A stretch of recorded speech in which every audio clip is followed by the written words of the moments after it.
नमस्कार दोस्तों, आध्यात्म के एक और नए अंक में आपका हार्दिक स्वागत है। दोस्तों, हिंदू धर्म में भगवान विष्णु के 5वें अवतार हैं वामन देव। पौराणिक कथाओं के अनुसार भाद्रपद मास के शुक्ल पक्ष की द्वादशी तिथि के दिन भगवान विष्णु ने वामन रूप में देवी अदिति के गर्भ से जन्म लिया था। विष्णु जी के ये पहले ऐसे अवतार हैं जो कि मानव रूप में प्रकट हुए थे। श्रीहरि यानी विष्णु जी ने दैत्यों को पराजित करने के लिए एक छोटे बालक के रूप में ब्राह्मण का अवतार लिया था। यहाँ छोटे ब्राह्मण बालक को ही वामन कहा गया है। भगवान के वामन अवतार को दक्षिण भारत में उपेंद्र के नाम से जाना जाता है। इनके पिता का नाम प्रजापति कश्यप व माता अदिति है। दोस्तों, आज के इस अंक में हम भगवान श्री हरि विष्णु के 5वें अवतार वामन अवतार की कथा, उसकी पूजा विधि और महत्व पर बात करेंगे। तो आइए आरंभ करते हैं भगवान श्री हरि विष्णु से जुड़ी उनके 5वें अवतार की कथा, श्री वामन अवतार की कथा, पूजा विधि और महत्व। दोस्तों, आइए जानते हैं भगवान ने वामन का अवतार क्यों लिया था। यदि बात करें भागवत पुराण के अनुसार, देवराज इंद्र को स्वर्ग पर दोबारा अधिकार प्रदान कराने के लिए भगवान विष्णु ने वामन अवतार लिया था। भगवान श्री हरि विष्णु जी ने ऋषि कश्यप व देवी माता अदिति के पुत्र बनकर एक बौने ब्राह्मण के रूप में जन्म लिया था। कहा जाता है कि असुरराज बलि ने अपने तपोबल व पराक्रम से तीनों लोकों पर अधिकार कर लिया था। निराश देवराज इंद्र ने स्वर्ग पर पुनः अधिकार पाने के लिए भगवान विष्णु की प्रार्थना की, जिसके बाद भगवान श्री हरि विष्णु ने इंद्र की प्रार्थना को स्वीकार करते हुए वामन अवतार में जन्म लिया। साथियों, आइए श्रवण करते हैं भगवान श्री हरि विष्णु के वामन अवतार की कथा का। पौराणिक कथाओं के अनुसार एक बार जब देवताओं व दैत्यों के बीच में युद्ध हुआ तो सभी दैत्य हार गए। इंद्रदेव के प्रहार से दैत्यराज बलि भी घायल हो गया। उस समय दैत्यों के गुरु कहे जाने वाले शुक्राचार्य ने संजीवनी विद्या के बल से बलि व अन्य मृत दैत्यों को जीवित कर दिया।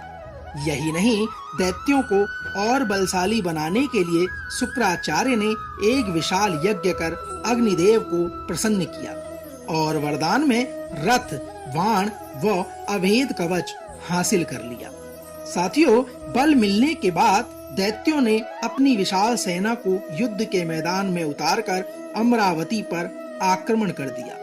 वहीं दैत्यों के बढ़ते बल को देखकर देवराज इंद्र भयभीत हो उठे। वह यह जानते थे कि अगर दैत्यराज बलि 100 यज्ञ कर लेगा तो वह स्वर्ग जीतने में भी सक्षम हो जाएगा। इसी चिंता को लेकर इंद्रदेव भगवान विष्णु की शरण में गए और मदद की गुहार लगाई।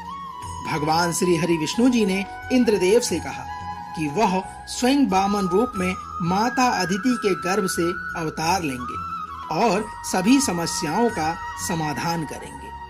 दोस्तों, महर्षि कश्यप के कहने पर माता अदिति पुत्र प्राप्ति की कामना करते हुए उपासना करती है, जिसके बाद भगवान श्री हरि विष्णु भाद्रपद मास की शुक्ल पक्ष की द्वादशी तिथि के दिन माता के गर्भ से वामन रूप में अवतार लेते हैं। भगवान विष्णु अपने इसी अवतार में ब्रह्मचारी ब्राह्मण का रूप धारण करते हैं। पुत्र प्राप्ति के बाद महर्षि कश्यप ऋषियों के साथ मिलकर वामन का उपनयन संस्कार करते हैं। उन्हें सभी ऋषियों से कुछ न कुछ भिक्षा भी मिलती है। भगवान श्री हरि विष्णु उस समय बलि के पास पहुंचते हैं जब वह नर्मदा नदी के तट पर अपना अंतिम 100वां यज्ञ संपन्न करने जा रहा होता है। वामन अवतार भगवान विष्णु जी बलि के पास जाकर उससे भिक्षा में 3 पग भूमि मांगते हैं। दैत्यों के राजा गुरु शुक्राचार्य के मना करने के बावजूद भी बलि वामन को 3 पग भूमि दान देने का वचन दे देते हैं, जिसके बाद भगवान के अवतार में वामन एक पग में स्वर्ग, दूसरे पग में संपूर्ण पृथ्वी नाप लेते हैं।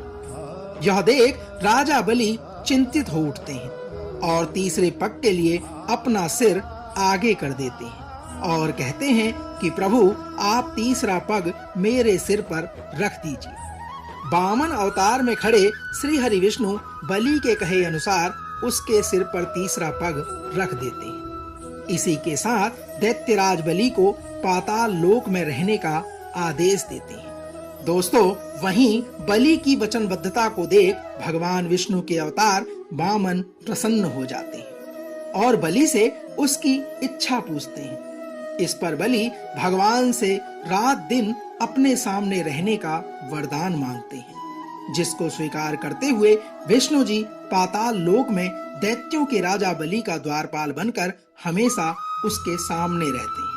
साथियों, तो यह तो थी भगवान विष्णु से जुड़ी वामन अवतार की कथा। आइए वामन अवतार के महत्व का भी हम लोग मिलकर श्रवण करते हैं।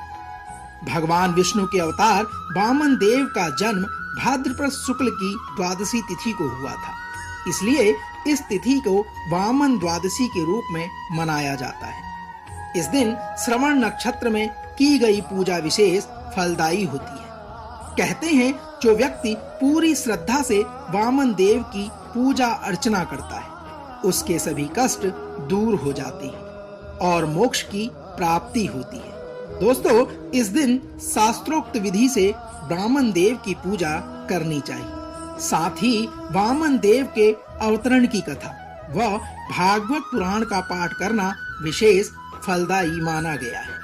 साथियों, आइए जानते हैं वामन अवतार की पूजा विधि के बारे में। वामन जयंती के दिन सुबह मनुष्य को जल्दी उठकर स्नान कर लेना चाहिए और साफ कपड़े पहनने चाहिए। घर में वामन देव की प्रतिमा या फोटो के सामने व्रत का संकल्प करना चाहिए। वामन देव की षडोपचार पूजा करें। ध्यान रहे, पूजा श्रवण नक्षत्र में ही करें, क्योंकि माना जाता है कि भगवान वामन का जन्म श्रवण नक्षत्र में हुआ था। पूजा पूरी होने के बाद भगवान विष्णु के मंत्रों का जाप करें। साथ ही वामन देव के जन्म की कथा का भी पाठ करें। पाठ करने के बाद भगवान को फल, फूल, नैवेद्य आदि का भोग लगाएं। शाम को पूजा करने के बाद अन्न ग्रहण करके व्रत को खोला जा सकता है। दोस्तों, तो यह तो थी श्री हरि विष्णु से जुड़ी उनके 5वें अवतार की कथा, वामन अवतार कथा का सार, जिसमें हमने भगवान श्री हरि विष्णु के वामन अवतार की कथा, उसकी पूजा विधि और महत्व के बारे में आपको भलीभांति विवरण दिया। हम आशा करते हैं कि आज का यह अंक आपको अवश्य पसंद आया होगा। कल एक और नए अंक के साथ फिर आपसे होगी मुलाकात। तब तक जय श्री हरि विष्णु।